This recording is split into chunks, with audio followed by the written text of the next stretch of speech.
May tsansang makatakbo muli sa halalan si Vice President Sara Duterte sa 2028 kung magbibitiw siya sa posisyon bago umusad ang kanyang impeachment trial sa Senado. Ayon mismo kay Chief Presidential Legal Counsel Juan Ponce Enrile.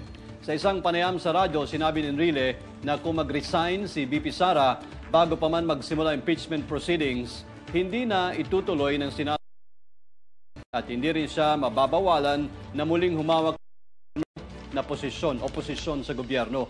Sa ilalim kasi ng batas, sa mga na-impeach na opisyal ay may perpetual disqualification sa paglilingkod sa pamahalaan. Samantala, tiniyak naman ni House Secretary General Reginald Velasco na sumunod sa konstitusyon ang paghahain ng Articles of Impeachment laban po kay VP Sara.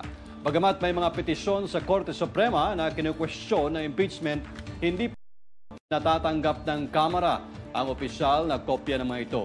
At tatandang na-impeach si VP Sara noong Pebrero dahil sa mga aligasyon ng pagpaplano umano ng assassination kay Pangulong Ferdinand Marcos Jr.